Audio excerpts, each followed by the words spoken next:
আসসালামু আলাইকুম রহমতুল্লাহি ওবরকাতুহু। সম্মানিত দর্শক, আমাদের সেনাবাহিনী, বিশেষত সশস্ত্র বাহিনী অর্থাৎ বিমান বাহিনী, নৌবাহিনী এবং স্থলবাহিনী, সেনাবাহিনী, এই তিনটি বাহিনী নিয়ে দেশি এবং বিদেশি চক্রান্ত শুরু হয়েছে, নজিরবিহীন চক্রান্ত। এবং এই চক্রান্ত আজকে নয়, স্বাধীনতার সময় থেকে চক্রান্ত চলে আসছে। যখন পাকিস্তান জমানা ছিল তখন যে পাকিস্তান সেনাবাহিনী, সে সেনাবাহিনীতে বাঙালির যে অংশগ্রহণ একেবারে সীমিত পরিসরে ছিল। আবার যখন স্বাধীন বাংলাদেশ হলো, স্বাধীন বাংলাদেশে বঙ্গবন্ধুর যে জমানা, সেই জমানাতে সেনাবাহিনীর মধ্যে একটা নিদারুণ অপপ্রচার শুরু হয়ে গেল যে ভারত চাচ্ছে না যে বাংলাদেশে একটা শক্তিশালী সেনাবাহিনী থাকুক।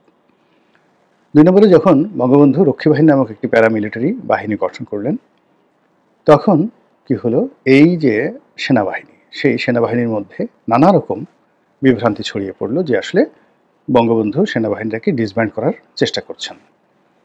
এবং ওই সময়টিতে রক্ষী বাহিনীর অত্যাচার, কর্মকাণ্ড, পুলিশের অতিরিক্ত বাড়াবাড়ি বঙ্গবন্ধুর জমানাতে, এবং সেখানে পুলিশের অনেক কর্মকর্তা যারা বঙ্গবন্ধুর সঙ্গে খুব ভালো সম্পর্ক রক্ষা করতেন, তাদের যে দাপট, সেই দাপটের কারণে সেনাবাহিনীর যে উর্দি, সেই উর্দিতে বলতে গেলে আঘাত লেগেছিল এবং প্রায় সকল সেনা সদস্যই মনে প্রাণে সরকারের কর্মকাণ্ডের উপর বীতশ্রদ্ধ ছিল।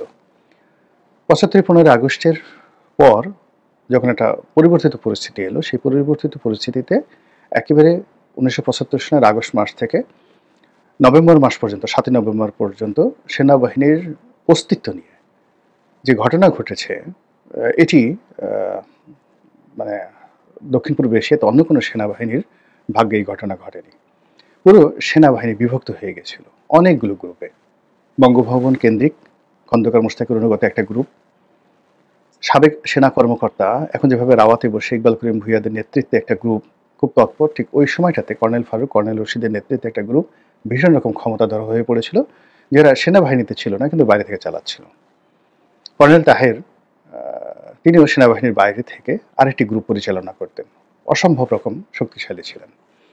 খালেদ মোশাররফের নেতৃত্বে একটা গ্রুপ সেখানে ছিলেন এবং তারা শেষ পর্যন্ত একটা কু করে বসলেন। এর বাইরে বিমান বাহিনীতে একটা গ্রুপ তৈরি হয়ে গেল যারা সেনাবাহিনীকে সরাসরি চ্যালেঞ্জ করলো, এবং এই বিমান বাহিনীর এই গ্রুপটি বঙ্গভবনে বোমা ফেলানোর জন্য, ডাইরেক্ট অ্যাটাক করার জন্য তারা রীতিমতো মেন্টালি প্রস্তুতি নিয়ে ফেলেছিল। নৌবাহিনীর কথা আমি বলতে পারবো না। এর মধ্যে যখন শহীদ প্রেসিডেন্ট জিয়াউর রহমান দৃশ্যপটে এলেন, তখনও প্রায় বছর খানিক সেনাবাহিনীর মধ্যে অসহল অবস্থা চলেছিল।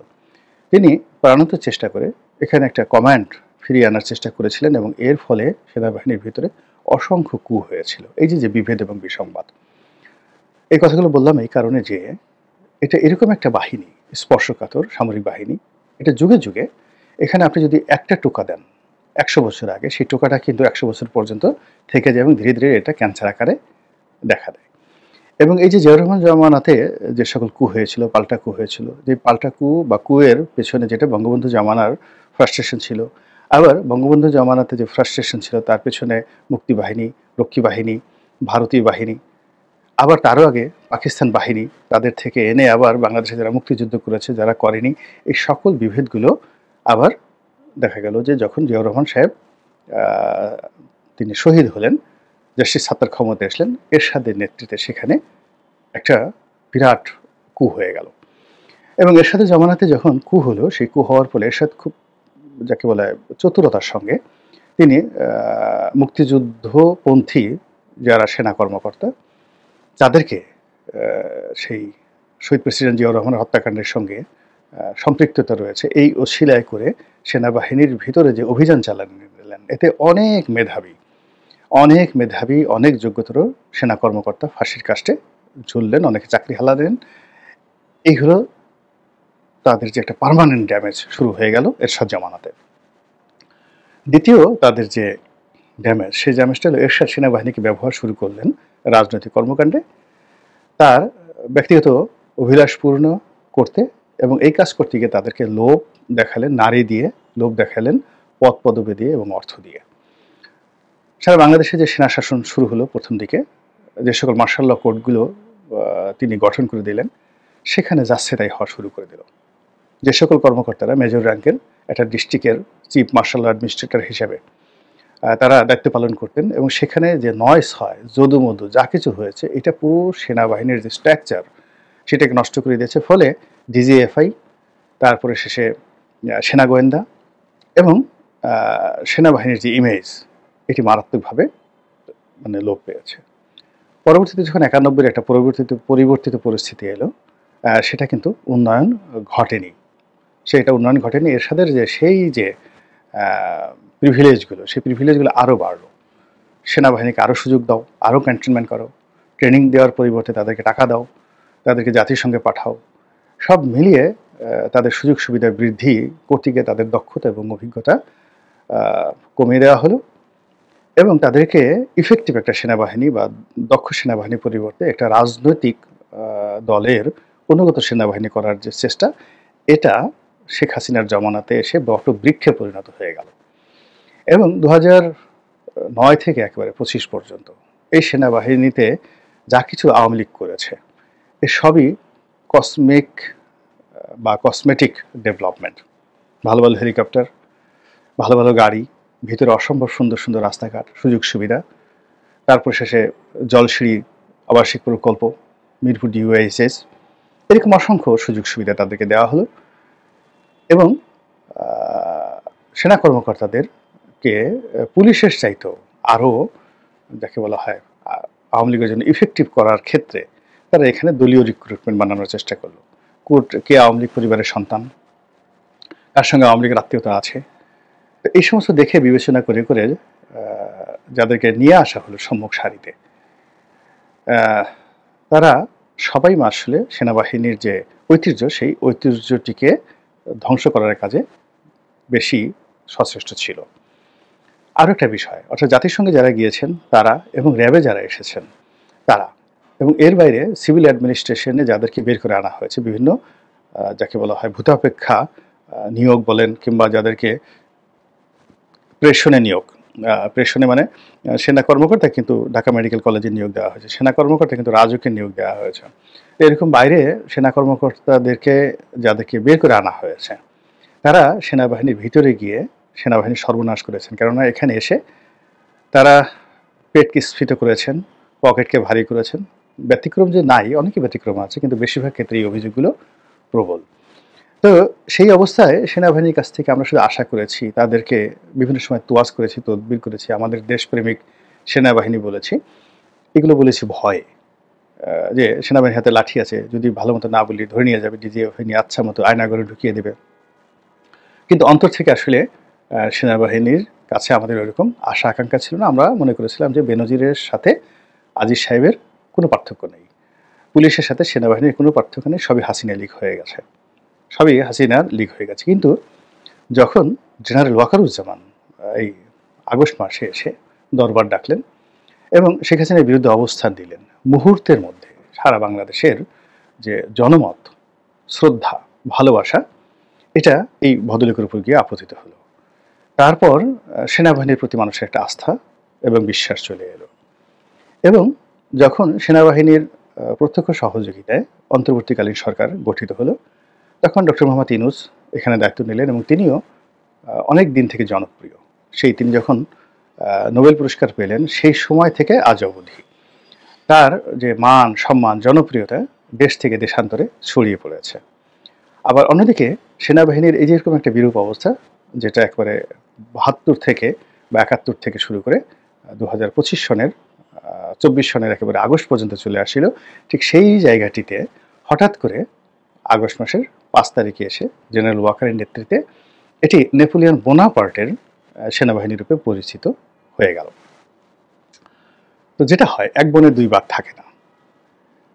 থাকে না, এবং সময়ের প্রয়োজনে একজন আর একজনকে সহযোগিতা করে, কিন্তু পরবর্তী তারা আবার শত্রু হয়ে যায়। তো এখন সমান্তরালভাবে জেনারেল ওয়াকার এবং তার অনুগত যারা সেনাবাহিনী রয়েছেন, তারা সরকারকে সহযোগিতা করে যাচ্ছিল, সরকারও তার প্রয়োজনীয় লোকজন সহযোগিতা নিয়ে তারা তাদের অভীষ্ট লক্ষ্যে এগিয়ে যাচ্ছিল। কিন্তু একে অপরের প্রতি যে কোনো কারণেই তারা সন্দিহান ছিল, একে অপরের প্রতি ঈর্ষান্বিত ছিল। ওয়াকার সাহেব মনে করতেন বা করেন যে আমি তো নিজে ক্ষমতায় নিইনি, আমি তাদেরকে বসিয়েছি এবং আমার কথাই জনগণ শান্ত হয়ে তাদেরকে মানে মেনে নিয়েছে। তো কাজেই এখানে আমার একটা অংশগ্রহণ থাকবে, অ্যাটলিস্ট আমার তো একটা অ্যাক্রিডিয়েশন এবং আমার সম্মান, আমার মর্যাদা থাকবে। এক, ২ নম্বর হলো যে যিনি ক্ষমতায় বসেছেন তিনি তার ক্ষমতাকে নিরঙ্কুশ চাইবেন, যে আমি ডক্টর ইউনূস সারা দুনিয়া আমাকে তোয়াজ করে তদবির করে, আমার সম্মান মর্যাদা সেনাবাহিনীর কাছে শেখ হাসিনার জমানাতে সেনাবাহিনী শেখ হাসিনাকে যতটা তোয়াজ এবং তদবির করতো তার চেয়ে অনেক অনেক বেশি তোয়াজ এবং তদবির আমি পেতে পারি। কিন্তু এই যে দুজনের যে মনস্তাত্ত্বিক, এই মনস্তাত্ত্বিক ঘটনায় ধীরে ধীরে দেখা গেল মানে June July August August August মাসটা হলো, সেপ্টেম্বর অক্টোবর মাসে এসেই এটা ভেঙে পড়ল। এবং আপনার মনে আছে যে সেনাবাহিনী প্রধান যখন প্রথম বললেন যে 18 মাসের মধ্যে একটা নির্বাচন হতে পারে, তখন এটা নিয়ে সরকার একেবারে তেলে বেগুনে জ্বলে উঠলো, বললেন যে এটা তিনি বলতে পারেন না, এটা তার ব্যক্তিগত বিষয়, এটা কেন বলবেন। এবং প্রথম ধর্ম উপদেষ্টা, যিনি একেবারে শান্তশিষ্ট মানুষ, তিনি একেবারে সরাসরি সেনাবাহিনী প্রধানের বিরুদ্ধে বক্তব্য দিলেন সেই 2024 সনে। ওই যে শুরু হতে হতে এখন এমন একটা পর্যায়ে চলে এসেছে, আমরা প্রকাশ্যে অনেক কথা বলছি, কিন্তু আমরা নিজেরা যে কথাগুলো বলছি সেই কথাগুলো আমরা প্রকাশ করতে পারছি না। আমাদের সবার মনের মধ্যে একটা হিসাব আছে এবং সেই হিসাবে আমরা আলটিমেটলি কিছু একটা চাচ্ছি, তারপরে আমরা কিছু একটা ভয় করছি, আমরা কিছুর আশঙ্কা করছি, আমরা কাউকে উপরে স্থান দিচ্ছি, কাউকে নিচে স্থান দিচ্ছি। আমরা মনে করছি যে এই লোক যদি একটা চড় মারে ও টিকবে না, আমরা মনে করছি এই লোক যদি একটা ধাক্কা মারে ও টিকবে না, কিন্তু কে টিকবে না, কে করবে না, এই কথাগুলো কিন্তু আমরা বলতে পারছি না। আমরা স্পষ্টত ভাবি ক্যান্টনমেন্ট, উত্তরপাড়া সেনাবাহিনী এবং যমুনাতে যারা বসবাস করছেন এবং যমুনাতে যারা কাজ করছেন তাদের মধ্যে যে মনস্তাত্ত্বিক যে যুদ্ধটা শুরু হয়ে গেছে ইতিমধ্যে, এই মনস্তাত্ত্বিক যুদ্ধ যে শেষ পর্যন্ত মনস্তাত্ত্বিক যুদ্ধ থাকবে না, এটা নিয়ে আমরা দেশের শতকরা 99.99% লোক আমরা আতঙ্কিত। এই মুহূর্তে বাংলাদেশে 0.001% লোকও নেই যারা মনে করছেন যে একটা শান্তিপূর্ণ নিষ্পত্তি হবে, সব কিছু স্বাভাবিকভাবে চলবে রাজনৈতিক সরকারের মতো করে, তারপর ডিসেম্বরে বা জুন মাসে একেবারে সুন্দর মতো পোলাও কোরমা খেয়ে একটা নির্বাচন হয়ে যাবে, আর নির্বাচনের পরে জনগণ খুশি মনে যাকে ভোট দেবে এবং সেই ক্ষমতায় চলে আসবে। এরকম একটা শান্তিপূর্ণ পরিবেশ এবং পরিস্থিতি নিয়ে দেশের 0.01% লোকও স্বপ্ন দেখতে পারছে না।